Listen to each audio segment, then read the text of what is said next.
Sabe, quando a gente pensa num atleta profissional, no auge da carreira, o que vem à cabeça? É quase uma imagem automática, né?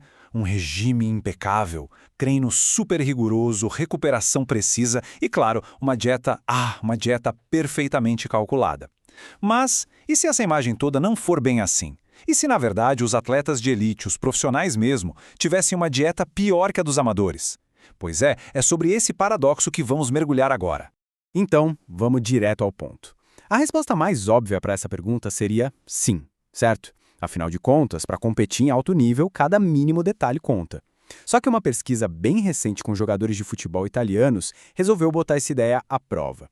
E olha, os resultados são, para dizer o mínimo, inesperados. Bora dar uma olhada nesse estudo que investigou exatamente essa questão. Eles compararam o conhecimento sobre nutrição e os hábitos alimentares de jogadores profissionais com os de semiprofissionais lá na Itália. A ideia era bem clara: testar na prática se o status de elite se traduz de fato numa dieta de elite, ou se a gente está caindo num mito.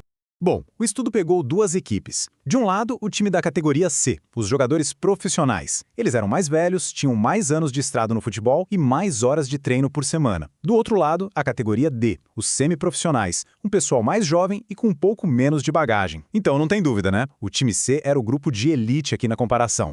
A metodologia que eles usaram foi bem direta e, sinceramente, muito inteligente. Primeiro, aplicaram um questionário para medir o conhecimento teórico sobre nutrição esportiva.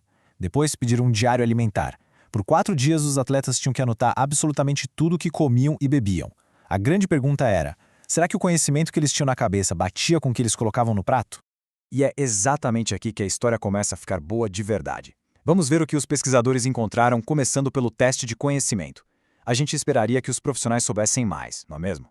E a resposta é surpreendente. Nenhum dos dois grupos sabia muito. Dá para ver aqui nesse gráfico. Os dois times foram bem mal no teste. As pontuações foram baixas e, o mais importante, muito, muito parecidas. Ou seja, não existia uma diferença real de conhecimento sobre nutrição entre os atletas de elite e os semiprofissionais. Bom, isso já levanta uma pergunta fundamental. Se na teoria o conhecimento era o mesmo, será que na prática, na hora de comer, a gente viria alguma diferença? Quem será que tinha dieta mais adequada para um atleta? E agora, a grande virada da história. Essa tabela aqui mostra a porcentagem de vezes que os jogadores seguiram as recomendações para cada macronutriente. E, gente, olhem só isso. Os semiprofissionais, o time da categoria D, tiveram uma dieta muito mais alinhada. A diferença na gordura é absurda, chega a ser chocante. Quase 60% de adesão dos semiprofissionais contra míseros 16% dos profissionais. É uma inversão completa da nossa expectativa. E este gráfico aqui, ele ilustra o que os números estão gritando pra gente. Com calma, vamos ver. As barras brancas que representam os profissionais estão espalhadas por todo lado, quase sempre fora das faixas recomendadas. Agora, olhem as barras escuras, dos semiprofissionais. Elas se encaixam bem melhor dentro das diretrizes. O paradoxo tá aí, visual, não dá pra negar. O time de menor escalão tinha, de fato, uma dieta superior. Ok, os dados são claros, não tem discussão. Mas agora vem a pergunta de $1 milhão. Por quê? Qual a explicação para a equipe de elite comer pior?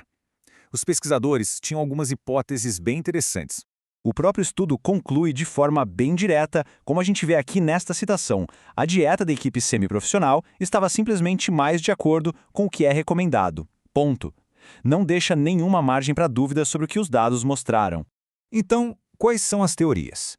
Uma ideia fascinante é que os jogadores de elite, justamente por estarem mais nos holofotes, acabam sendo bombardeados por modismos e mitos nutricionais. Sabe aquela ideia de preciso de muita proteína, que faz a pessoa cortar carboidratos que são essenciais?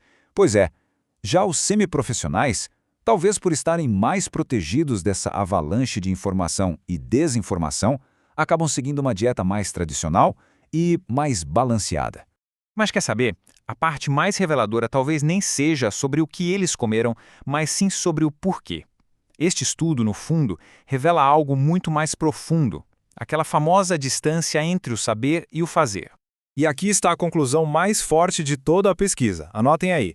Não foi encontrada nenhuma ligação, zero, entre a nota que um jogador tirou no teste de conhecimento e o quão bem ele se alimentava. Saber a resposta certa na prova não garantiu, de forma alguma, a escolha certa no prato. Este último gráfico de dados sela a questão. Ele basicamente compara as notas do teste dos jogadores que seguiram a dieta com as notas daqueles que não seguiram.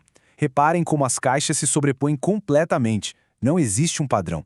Ter mais conhecimento teórico simplesmente não foi um indicador de um comportamento melhor.